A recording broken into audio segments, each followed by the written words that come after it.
Malik bergegas masuk ke kamar mandi untuk membersihkan diri. Lumayan, segarnya air dingin cukup membuatnya merasa lebih baik. Malik keluar sambil menggosok rambut dengan handuk kecil. Berdiri menghampiri foto-foto Karin di dinding, lalu mengusapnya pelan. Dulu, kamu selalu berinisiatif membantuku mengeringkan rambut, meski aku tidak pernah memintanya, sayang.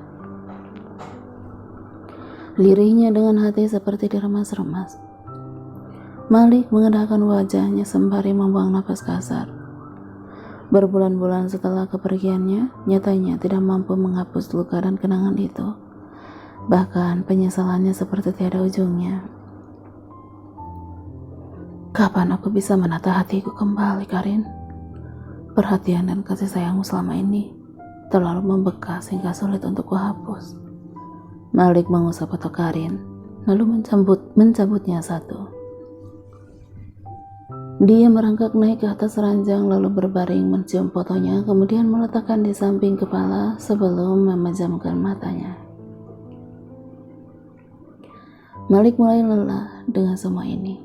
Batinnya tersiksa, tapi tidak ada yang bisa mengerti itu. Meskipun mama menentang, pada akhirnya Malik tetap bekerja sebagai tukang parkir. Malik tidak peduli pandangan orang lain, asalkan ada penghasilan dan pekerjaan itu halal. Toh, Malik juga tetap mencoba mengirimkan lamaran kerja ke perusahaan-perusahaan, berharap suatu hari nanti ada panggilan. Penyakit darah tinggi mama pun jadi sering kumat, itu karena dia tidak tahan mendengar para tetangga mencibir pekerjaan Malik. Mama semakin sering marah-marah dan harus berakhir ke klinik saat pusingnya kumat. Bujukan papa pun memberinya pengertian pun tidak pernah mempan. Pukul 10 malam lewat, Malik baru pulang. Papa sedang pergi ke pos ronda untuk bermain catur bersama tetangga. Malik yang baru saja bersantai sejenak sambil menonton televisi ditemani secangkir kopi, lagi-lagi dia harus kembali rela mendengar ocehan mama yang membuat telinganya panas. Ma, tolong jangan marah-marah terus setiap hari. Bukan hanya beresiko untuk kesehatan mama, tapi aku juga lelah, Ma. Tolong biarkan aku merasa sedikit ketenangan di rumah ini, ujarnya selembut mungkin. Kamu itu maunya anak sendiri. Kamu tidak memikirkan perasaan mama, Malik. Kamu jadi bahan gosip ibu-ibu di sini. Mama malu, Malik, malu. Hardiknya sembari berkaca pinggang, kemudian berlalu dari hadapannya. Kamu yang biasanya gagah dan rapi di kantoran jadi terlihat memalukan dengan pekerjaan yang sekarang ini. Berpura-pura tidak mendengar ocehan mereka saja, Ma. Lagi pula bukan mereka yang memberi kita makan. Halah, tetap saja harga diri kita jadi turun. Sentaknya dari dekat pintu kamar mandi. Ini semua karena ulah si Karin. Dia memang pembawa sial. Sudah mati pun tetap saja menyusahkan. Cukup, Ma. Berhenti selalu menyalahkan dan menjelek-jelekan Karin. Malik mulai terpancing emosi. Apa tidak cukup perlakuan buruk mama selama ini kepadanya? Bahkan Karin udah tiada pun, mama masih saja menghinanya. Mama sungguh keterlaluan. Brak. Mama menanggapi ucapan Malik itu dengan pentingan pintu kamar mandi. Malik hanya menggeleng, mengusap dada sambil beristighfar, lalu kembali membaringkan tubuh di sofa panjang. Baru saja beberapa menit Malik berbaring. Suara seperti benda jatuh di kamar mandi membuatnya spontan bangkit. Kemudian berlari cepat menghampiri suara. Mama kenapa? Malik menggedor-gedor pintu kamar mandi dengan khawatir. Ma, buka pintunya, Ma. Teriaknya tapi tidak ada jawaban. Malik mencoba membukanya tapi tidak bisa. Pintu terkunci dari dalam. Dengan cepat Malik pergi ke dapur lalu kembali dengan membawa alat untuk mencongkel kunci dari luar. Berhasil.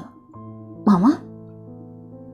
Malik terkejut melihat Mama sudah berbaring dengan posisi terlentang. Dia berbaring tidak sadarkan diri dengan kepala berada di dekat tepian tajam pembatas toilet. Bergegas Malik mengangkat tubuh Mama dan membawanya berlari menuju mobil. Malik teringat dengan tekanan darah tingginya. Mungkinkah Mama terjatuh karena pusing lagi? Ada apa, Malik? Mamamu kenapa? Papa yang kebetulan baru pulang ikut panik melihat Malik membopong tubuh Mama lalu membaringkannya di jok tengah. Mama jatuh dari kamar mandi, Pak. Bagaimana bisa? Aku juga tidak tahu, Pak. Tahu-tahu ada suara terjatuh, pas aku lihat, Mama udah tergeletak pingsan. Sudah, Pak, kita harus cepat-cepat ke rumah sakit. Iya, Papa ambil dompet dan kunci rumah dulu. Iya, cepatlah, Pak, serunya, lalu naik lebih dulu dan duduk di balik kemudi.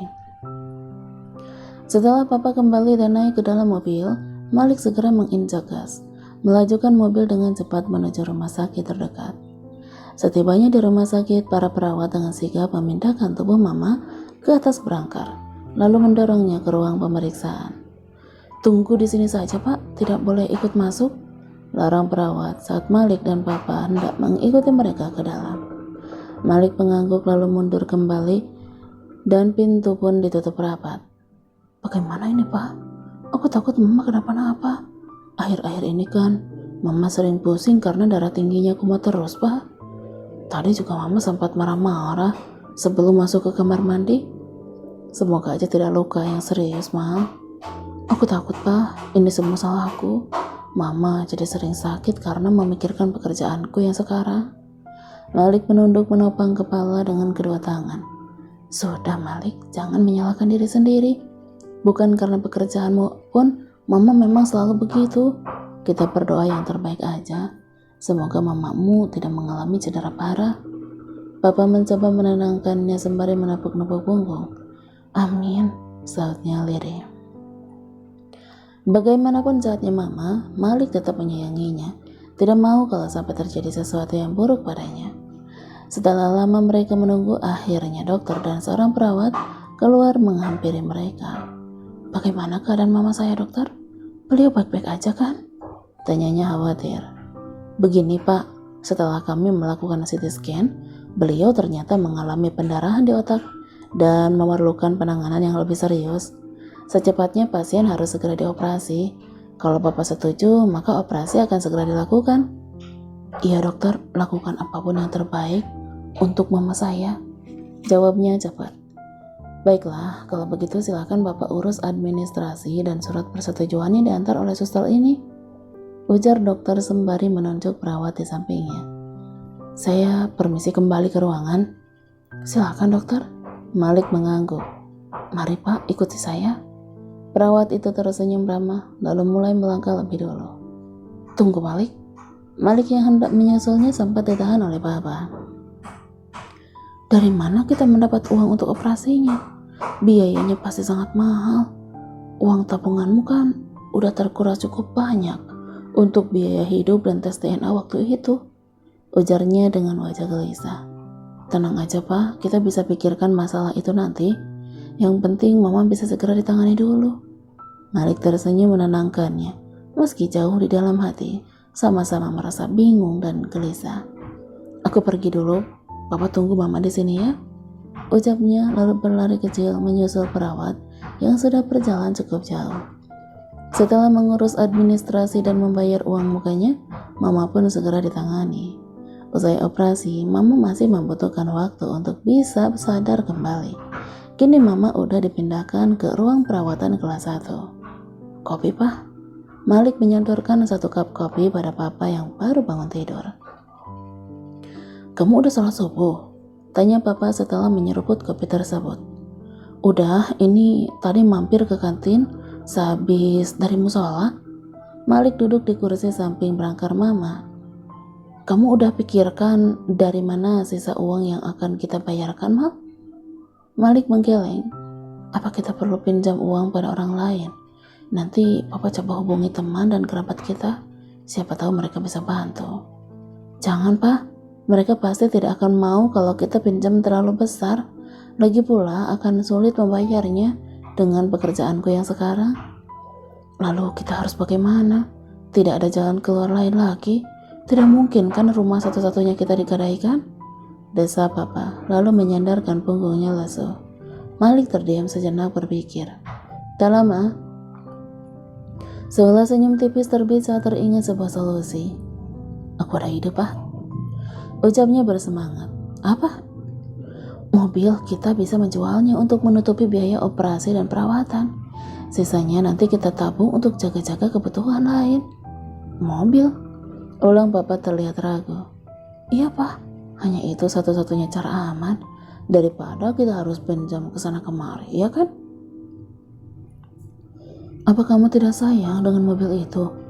Susah payah kamu mendapatkannya dulu. Harus nabung lama dari waktu masih bujangan. Tanya Papa memastikan. Tidak masalah, Pak. Kesehatan Mama lebih penting. Jawabnya yakin. Tapi setelah Mama sadar nanti dan tahu mobil itu dijual, pasti Mama akan sangat marah, Pak. Biar nanti itu jadi urusan Papa. Toh kita menjualnya juga demi keselamatan Mamamu, kata Papa lalu menyeruput kopinya lagi. Tapi bagaimana kamu akan menjualnya? Jual mobil tidak semudah menjual kacang rebus. Aku akan minta bantuan Anthony, Pak. Papanya punya kenalan beberapa dealer mobil, siapa tahu bisa bantu. Syukurlah kalau begitu, semoga harganya tidak terlalu jauh ya. Amin, sautnya dengan perasaan lega. Satu masalah teratasi, tinggal fokus dengan kesehatan Mama lagi aja. Papa ke musola dulu ya, mau sholat. Malik mengangguk, lalu berpindah ke sofa bekas Papa duduk tadi, mencoba menghubungi Anthony dan menceritakan masalahnya. Untungnya dia bersedia membicarakan ini dengan papanya untuk meminta bantuan. Tak hanya itu, dia juga akan menawarkan mobilnya pada kerabat dan teman. Memang semakin lama hubungan pertemanan mereka semakin baik. Tidak pernah lagi ada perselisihan. Mungkinkah karena mereka sama-sama merasa kehilangan wanita yang begitu berarti? Entahlah, setidaknya Malik tidak merasa sendirian. Anthony selalu bersedia menghibur dan menemaninya mengobrol jika dia libur bekerja. Hanya saja soal pekerjaan, dia belum berhasil membantu. Mungkin ini hukuman buat keluarga Malik karena telah jahat dan zalim pada Karin selama ini. Dulu hidup Malik tidak pernah sesusah dan serumit ini. Sebulan sudah berlalu sejak Mama keluar dari rumah sakit. Dikarenakan Mama sempat tidak sadarkan diri, lalu terjatuh dengan posisi kepala belakang membentur benda tajam, Mama mengalami pendarahan otak. Oleh karena itu, Mama mengalami stroke yang membuatnya kesulitan berbicara dan menggerakkan tangan juga kedua kakinya. Saraf-sarafnya terganggu, Mama terpaksa menggunakan kursi roda sebagai alat bantu. Dokter mengatakan kesulitan berbicara ini disebut dengan pelo. Pelo yang disebabkan stroke ini tidak bisa disembuhkan atau kembali normal lagi. Akan tetapi dengan rajinnya dilakukan terapi bicara dapat membantu penderitanya mengeluarkan suara atau artikulasinya semakin jelas. Hal ini juga yang sering membuat Mama tiba-tiba menangis frustasi. Mama kesal, sedih, dan malu dengan keadaannya sekarang ini. Merasa begitu putus asa karena orang kesulitan untuk memahami apa yang diucapkannya. Dokter mengatakan dukungan keluarga dan orang terdekat sangat penting agar Mama tidak depresi. Mereka harus rajin mengajaknya berbicara agar Mama tidak merasa sendirian. Memberikan waktu untuk Mama menyelesaikan ucapannya meskipun itu butuh waktu lama. Tak lupa dokter juga menyarankan agar mereka melakukan kontak mata agar Mama merasa dianggap. Pena dan kertas pun tidak jarang digunakan untuk mempermudahnya dalam berkomunikasi. Malik sendiri tidak pernah lagi bertemu dengan Ayu sejak datang ke rumahnya yang terakhir kali untuk memberikan surat hasil pemeriksaan. Dia benar-benar tidak pernah berkunjung lagi, persis seperti yang dia minta kepadanya.